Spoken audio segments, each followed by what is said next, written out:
Hey, what's happening, folks? Good evening. It's me once again, and like I said before, another random movie I want to talk about for Horror Zone.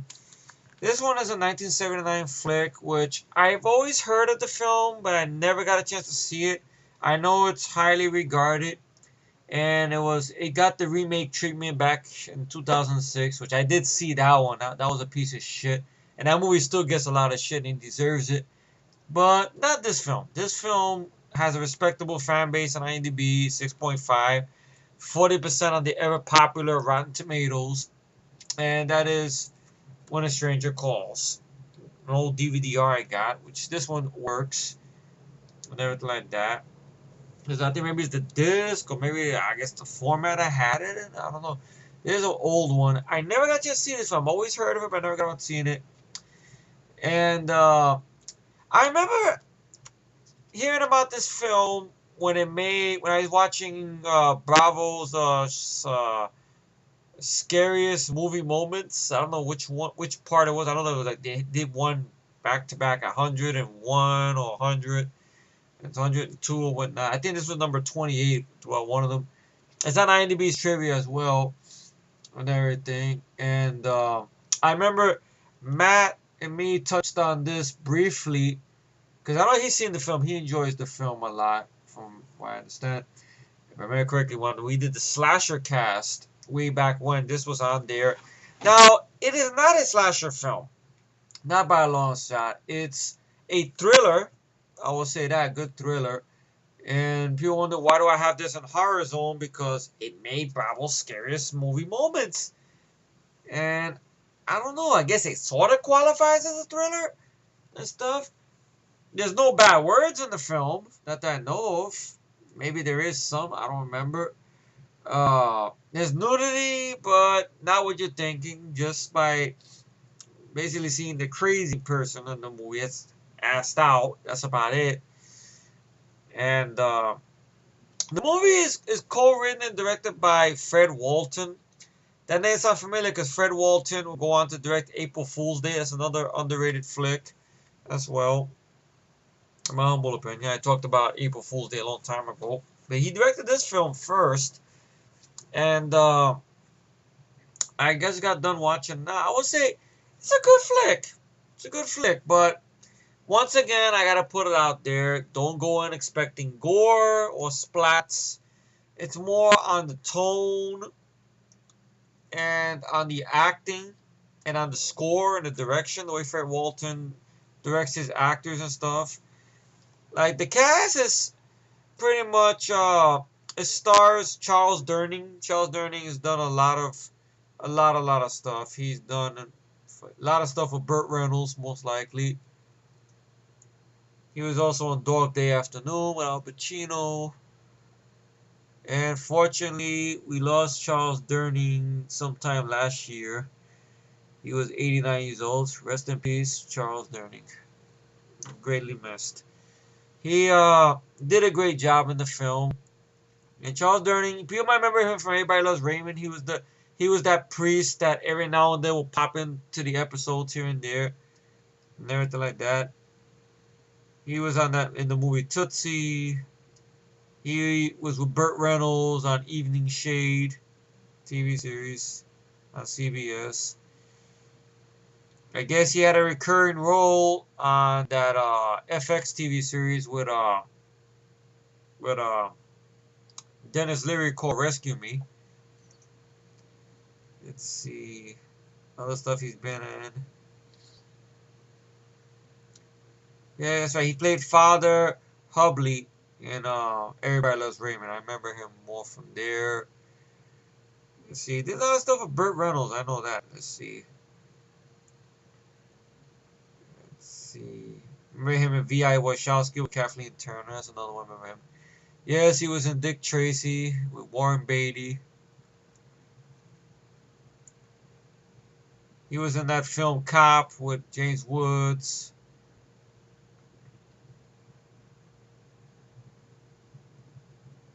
Let's see.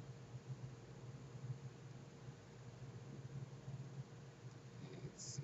Yeah, Burt Reynolds movie Stick.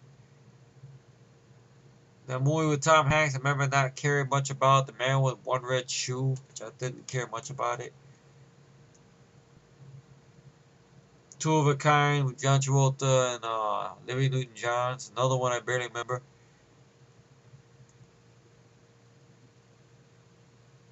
He was the immigration officer, but he was a voice only. In Scarface, must have been the guy interrogating Tony Montana, pretty much. So I thought the voice sounded familiar. He was uncredited. Sharky's Machine, once again with Burt Reynolds. And I remember, because I know he was also in, let's see, The Choir Boys. I remember that being a little decent little police drama he was in the 70s.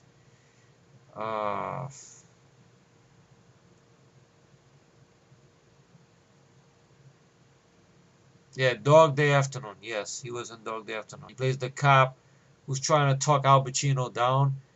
Hey, MJ, kiss me, kiss me. I want to get kissed or I get fucked. And he could. I remember Dog Day Afternoon. She has a good fucking movie and stuff. Charles Durning was the detective trying to talk Al Pacino down and stuff in that movie. But he's greatly missed. He's good in this film. And you also have Carol Kane, well, I always remember Carol Kane as the mom in License to Drive and stuff. Let's see. She was in The Princess Bride with Billy Crystal. Let's see. She did an episode of Anger Management.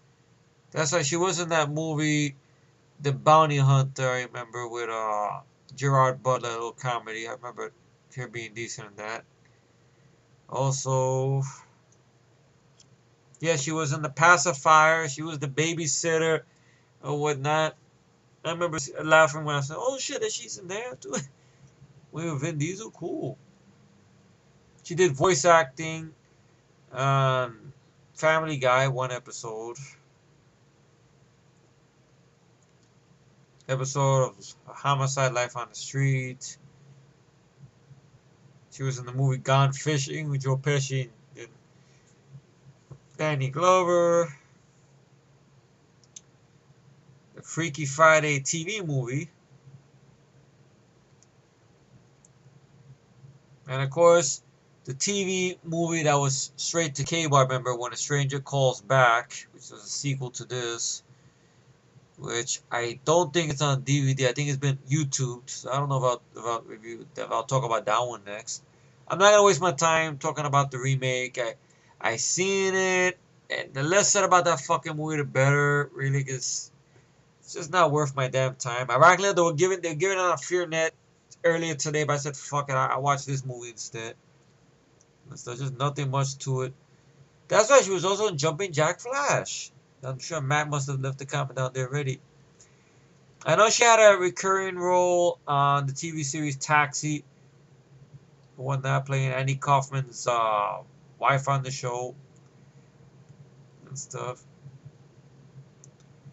But going into the film, I mean, there'll be spoilers in this. What I'll do is I'll just give my rating of the film, pretty much. Rating for the film is, but I'll go to the synopsis of what it's about, pretty much, before I give the rating. I'll put the disc down. I know it's the most popular thing, pretty much. Basically, the movie opens up where we introduce this character named Jill Johnson, played by Carol Kane, who is basically gonna babysit for these people who are about to go out to dinner or whatnot. They got two kids. The Mandrakis family, pretty much. Mrs. Mandrakis and her husband, Dr. Mandrakis. And the one I played, Mrs. Mandrakis, I recognize the actress as Ratunia Alda. Cause I think she'll go on to be in that film Vigilante with Robert Forster and other stuff here that she's done. But she's not in the film that much. And basically, they go out and she's talking to her friend on the phone, and all of a sudden she keeps getting these phone calls. Some weird guy who's calling and hanging up, calling, "Have you checked the children?" And fucks with her or whatnot, like that on the phone. And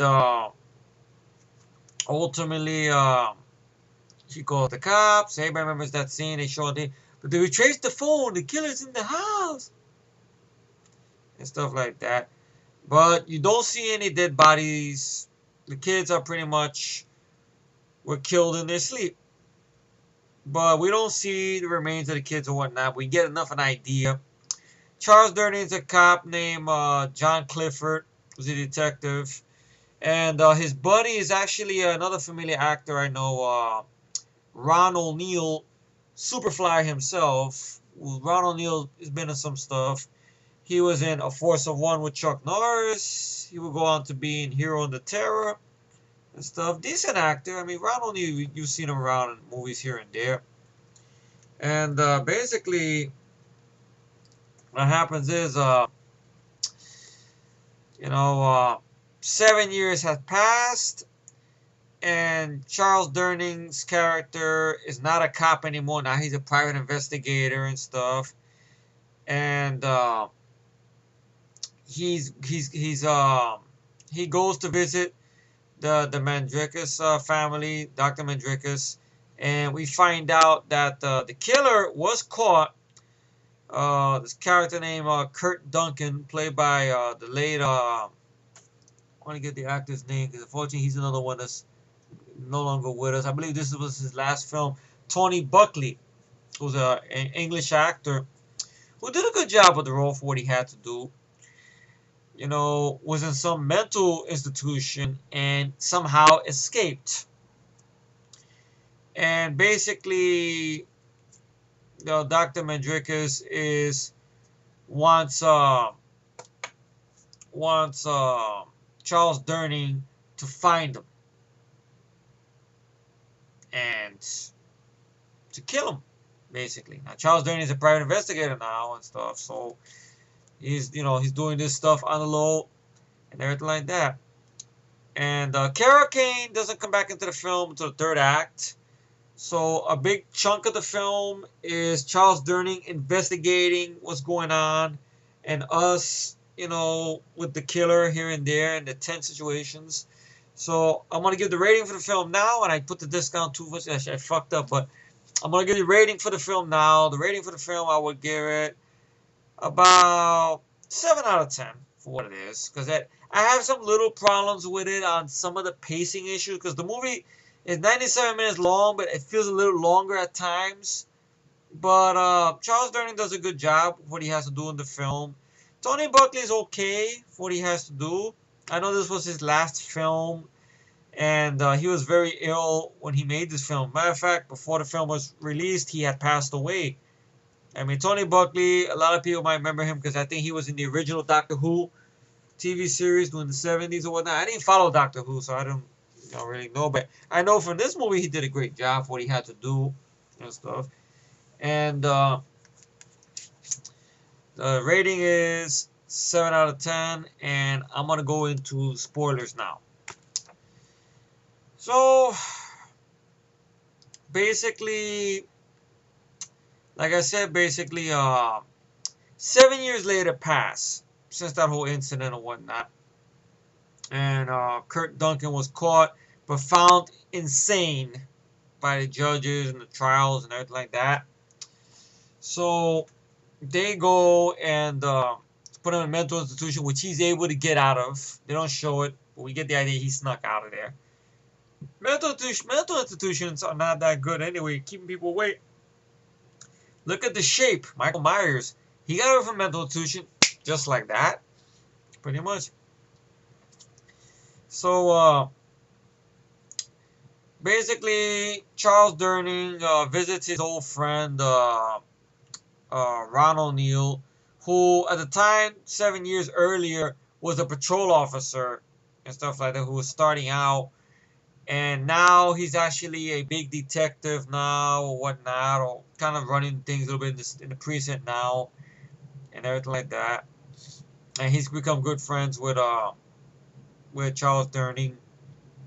And basically, Charles Durning is asking around, trying to find. It's a good scene where he visits the mental hospital, talks to to the female psychiatrist who evaluated Kurt Duncan, and I like how she tells him, "Oh, you don't have to worry about him running around killing kids or whatnot out in the streets.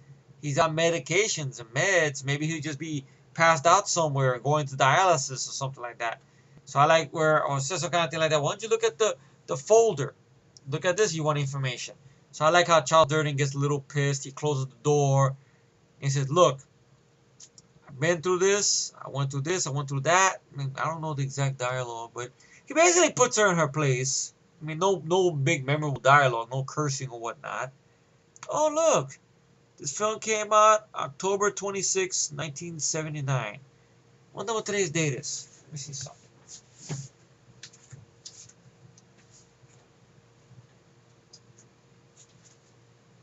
Oh. So technically, this movie opened on the 26th. So it's about almost, you could say, the film was about 34, maybe 34, 35 years old on the 26th, basically. I didn't know that. Wow, what a coincidence. Shit. And he's investigating what's going on. Then it cuts back to Tony Buckley's Kurt Duncan, who's at a bar, basically there in regular clothes. He sees this older woman at the bar that he's trying to buy a drink to, and trying to be friendly with her, but the lady, it's kind of a bitchy lady. She don't want to be bothered and stuff. So he insists to buy her a drink and everything like that, until he makes the mistake and tries to touch her, and one of the guys in the bar beats the shit out of him. One of the guys in the bar, I recognize the actor, is actually Michael Champion. Michael Champion, he was the subordinate of Michael Ironside in Total Recall. He was the subordinate of Jonathan Banks in Beverly Hills Cop. You know, he's been in a lot of stuff. He was also the subordinate of Angel Divoff and Toy Soldiers. He was a subordinate to a lot of people. So he's in it for a little bit. And he beats the shit out of Tony Buckley's character and takes him outside, leaves him out there. The lady makes it out of the bar. He follows her and everything like that to her house, her apartment, and wants to apologize for making her feel uncomfortable, whatnot. She goes, "Look, I feel bad for what happened," nothing like that. "Can I come in?" So, "I'm new. I don't know anybody here, please." And she tells him to wait a second. The phone rang. He invites himself in the house, and Tony Buckley does a good job of making you feel uncomfortable with the guy, because the guy, he's not a big opposing figure. He's not running around, cutting people up left and right, anything like that. But just the tension of what could this guy do if he killed two defenseless children, and the man's got shock treatment when he was on the inside and everything like that. He was on these heavy meds. Now he's off those meds. What could he fucking do? And stuff like that. So he's not right up here. So that's that tension. I guess that's what the movie's trying to play with, the tension of, Tony Buckley does a good job making you feel uncomfortable and stuff. So ultimately, she tells him, "You gotta leave." He goes, "But why don't you give me a coffee, please? I got nowhere to go." But he says it like almost in a serious way. She goes, "I don't got no coffee. Maybe tomorrow." "Tomorrow coffee?" "Maybe." "Look, I was just talking to my boyfriend on the phone. He's gonna come over. Why don't you go?" "Okay. I like you. I see you." Walks away and stuff. So ultimately he starts fucking with the doorknob, and she puts the lock on the door. I mean the chain on the door and stuff. So Charles Durning is asking questions, going around town asking questions. And ultimately his conclusions lead him to this lady, who was that lady in the bar, which I should have got her name. This character named Tracy, played by Colleen Dewhurst, who's another one who's no longer with us, who passed away in 1991. And Charles Durning goes over there, knocks on the door. She's reluctant at first to help him until he explains to her the details of what happened in the murder. How the children were so badly, horrifically killed that the coroner didn't know what kind of weapon that the guy used. And he said, no, he used his bare hands to beat these kids to death. It was a 2-year-old and an 8-year-old kid. Children, for God's sakes. They're fences in their beds. That's why you hold that whole thing. Did you check the children? That's like fucking with Carol Kane in the beginning of the film. But Carol Kane does not come back in the film to the third act. Which I'll get to more into that. The things I like about the film and some nitpicks I have about the film. Because a big chunk in the middle of the film is Charles Durning, you know, it was investigation, back and forth with Ron O'Neal, and little tidbits of Tony Buckley as Kurt Duncan, you know, when his the tension of what can this guy do? You know, he's dangerous. You know, he killed 2 defenseless children. He's a psychopath and stuff. But he's not killing nobody else in the film. That's the only thing. But it's just the tension. I think that's what makes the film work, is the tension. So basically, he wants Tracy to help him. She, after hearing that, she agrees to help him, but she's not sure if he'll come back. She says, "I think he will come back." So okay. So Charles Durning has he's gonna kill the Kurt Duncan character because it's under orders of the father of the children, of course, that were killed. Because of that. So he has, I guess, a needle or something he's got, or a pick or something. He's gonna try to shank him. So he basically follows Tracy to see if Kurt Duncan shows up and everything like that. And Fred Walton does a good job of building this tension. Like, you don't know if he's gonna come out around a corner, is he gonna come out here, where is he gonna grab her, and stuff. So ultimately, they make it back to the apartment. Charles Durning says, "Okay, I'm gonna stay downstairs or whatever for a little while. Thank you for helping me out, Tracy." She goes, "No problem, no problem." So she makes it in the house, and she takes off her jacket and goes to her kitchen. All of a sudden, you see the closet door open.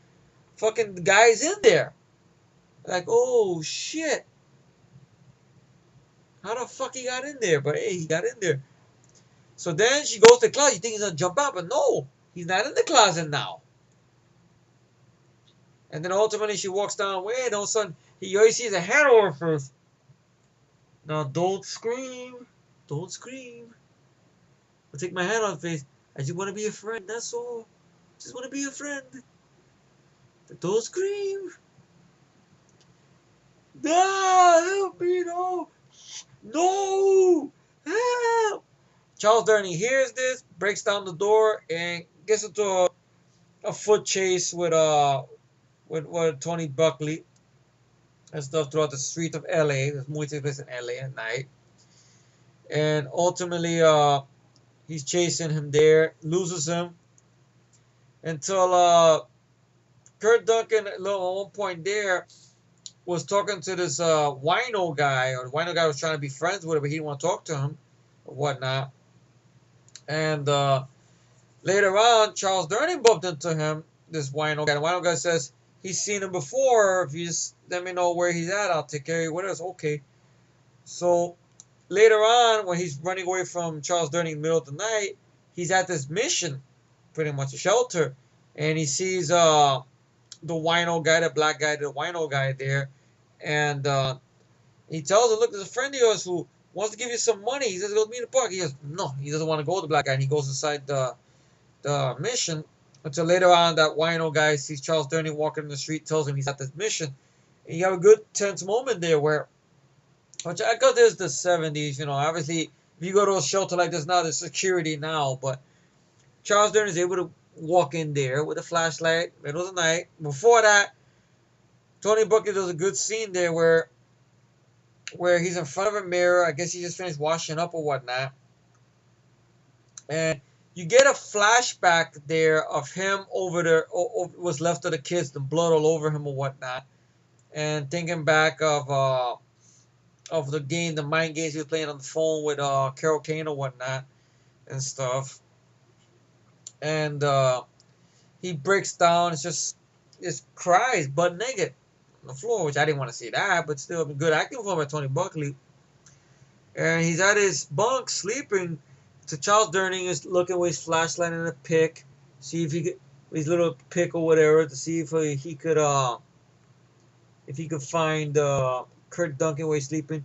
Kurt Duncan gets wind that he's there and crawls out and hides somewhere in this place in the shelter where they have all the food or whatnot, the vegetables and stuff. And he tells him to come out, that the hospital hired him to bring him back to the hospital. No, he's not going to hurt him. But ultimately, Kurt sees him there, Kurt Duncan, and tries to throw the ice pick at him, misses, and it's a foot chase there. Kurt Duncan gets away, and then pretty much that trail goes cold a little bit. And now we're in the third act, where Carol Kane's character, Jill, is a married woman now. It's been 7 years since this incident happened. You know, her being tormented on the phone by the killer, who the babysitting she was doing, and how these kids under her care were killed, everything like that. All this other stuff. But now she's a married woman now. She got 2 kids of her own, arriving at the same age. Those kids were killed, a son and a daughter. Carol Kane did a good job in the acting department. Every time I've always seen her do comedy, but she did good in the drama for what she does in the film. She does a great job. And her and her husband are going out for a night for dinner. They get a babysitter to watch the kids. And, you know, Carol Kane is very cautious. She goes, look, we're going to be here. If any emergency, stuff like that, you got number 911 to the police and everything like that. Please check on the kids every 45 minutes, please. You see, she's very cautious. So, and plus, other thing also is that she has made the newspapers because I guess she's funding a fundraiser or whatnot. So you can see, I guess she's come up a little bit in the world. And you see that Tony Buckley's character is picking up a newspaper. So you know he knows that she's around and where she's at. So you know she's going to make her way towards her. And she's out to dinner with her husband there. Her husband got good news for her about his new promotion he's getting at his job. There's more money or whatnot. So there's a phone call at the restaurant. And I like the way this is done here, where she picks up the phone and he goes, have you checked the children? You hear the echo and zooms in her face. She just breaks down crying and feels. And you feel bad for Carol Kane because all this stress she went through, things are great in her life, and all of a sudden that voice haunts her. And everything like that. She tells her husband, Kurt Duncan, he's on the phone. Call my kid. Call her. You know, you really have to do that. Call the house, dude. Call the fucking house. They call the house. Then the police show up there, whatnot, and take her to the house right away. Babysitter's okay. The kids are safe. Her husband understands what she went through and like that. He has a shotgun. He says he'll stand by guard, sitting in a chair with the shotgun. All right, and he's a good shot, not to worry. I love you and stuff like that.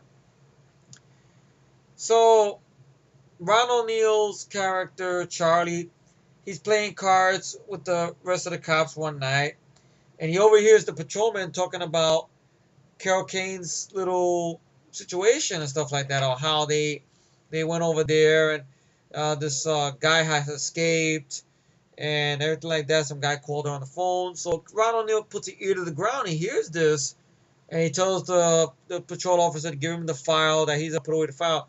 But what he does is, he don't put away the file. He calls Charles Durning up and everything like that. So Charles Durning goes, yeah, all right. So he gets the number to now Jill, with now her new name is Lockhart. She's married now. Tries to call, the phone is disconnected. So you know something's up. So Carol Kane gets out from the bed. Once again, you feel that tension again. Like, what the fuck is this guy at? So the movie does a good job making you feel uncomfortable and stuff. Like I said, it's not always sometimes gore, galore, and splats and special effects. Sometimes acting and tension could work. If you have a director and a cast, the way it's filmed could work. That's what this film works on, the tension. It makes you feel tensed. Especially with the score. Even though at times it sounds like a THX score, that thing that goes, before you play a DVD player, you see that THX thing pops up. I want to see who did the score for this.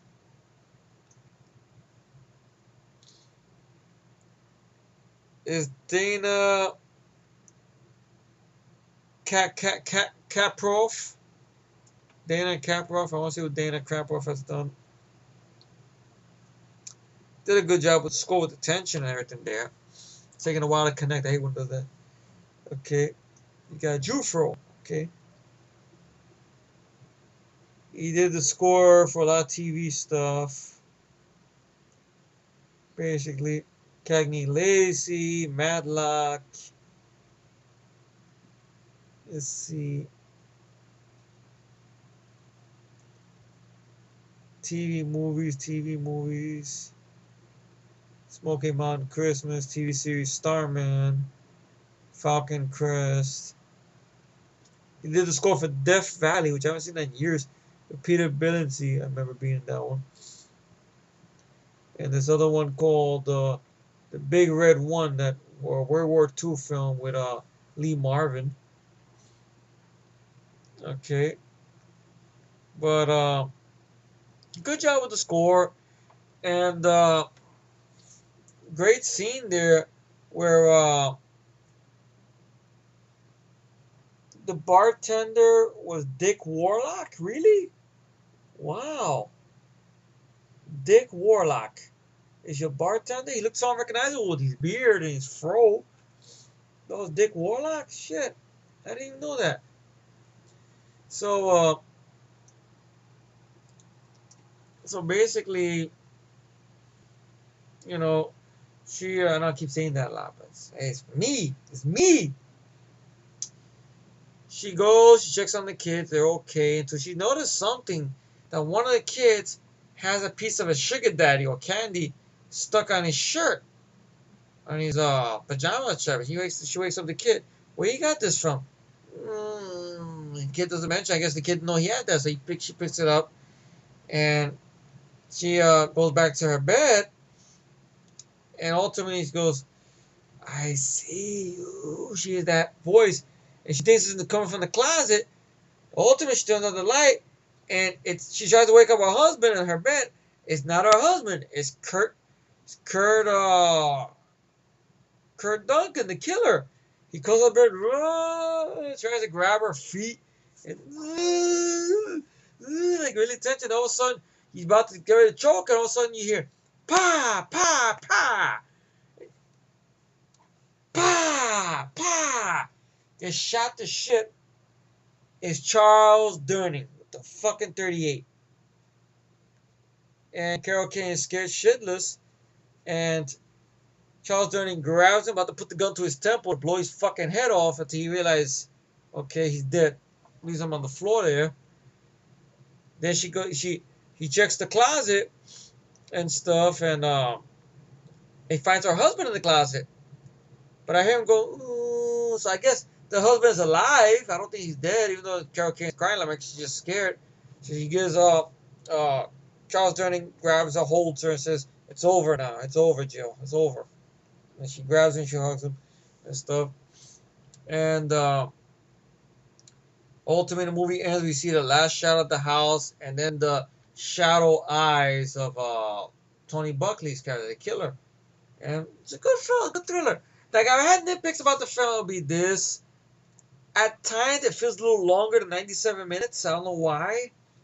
Because the little investigation stuff, or a little bit, Tony Buckley trying to interact too much with people. I know they're trying to do it to build the tension and what this guy could do.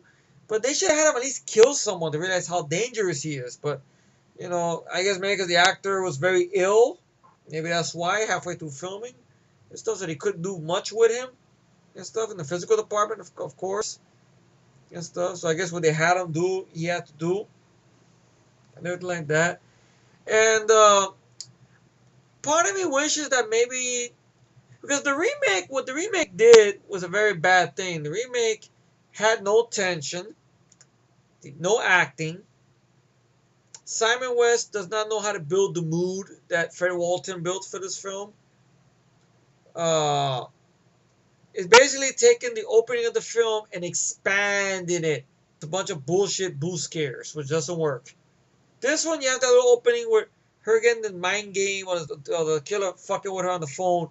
But that's not. That's maybe a couple of minutes into the film, and then right after that is basically on Charles Durning looking for this guy. Part of me wishes maybe the film would have taken more place. Not against Charles Durning. I like Charles Durning. He's very good in the film. But I kind of wish that maybe it would have taken place of the killer stalking Carol Kane more around her family. That was your big chunk of the film, maybe, and stuff like that. Instead of him wandering around, with this older woman and whatnot, and everything like that, and getting his ass kicked, and walking around asking for money and stuff. Like, are you trying to get sympathy for this guy? This guy's a child killer. Please. Oh, spare me that bullshit. You can't have sympathy for a person that kills kids. Bullshit, my dick. So, that's the nitpicks I have about the film. Kind of wish Carol Kane was in it a little bit more, but Charles Dutton does a good job for what he has to do. Everything like that. And the directing was good. The acting was good by everybody and stuff. That's the nitpick I have with it. I kind of wish that the big chunk of the film would have focused more on the killer fucking around with Carol Kane years later. Instead of that waiting for the third act, that'll be your big chunk of the film. Maybe you can have him a little bit in the streets or whatever, Charles Durning investigating and stuff like that, and his motivation stuff. Kind of like what they did with the stepfather. The stepfather is kind of that similar thing and everything like that, where the killer is around with his family, that builds more tension or whatnot, and at the same time it cuts away the person investigating, looking for him or whatnot. But overall, I enjoyed the film. Those are the nitpicks. I mean, this film kicks the fuck out of the bullshit 2006 remake with Lance Henriksen voicing the killer on the phone, which we never do see the killer. I don't even think the killer's even caught in the film, if I remember correctly. And shit. And everything. But, you're going for the film if you want it. You want a good, decent thriller. I think this is a very good one. Well done. Charles Durning's pretty good in the film. Just like I said before, it's not a body count film. It's not a lot of people being killed, just besides the two kids in the opening or whatnot. But it's a good, tense thriller, which really works on everything it set out to do. So rating for it, like I said before, is 7 out of 10. Thank you all for tuning in to another installment of Horror Zone. And I hope you're enjoying these random little horror movie reviews. There'll be more coming up soon, okay? So you all take it easy and have a good night or good day, okay? Later.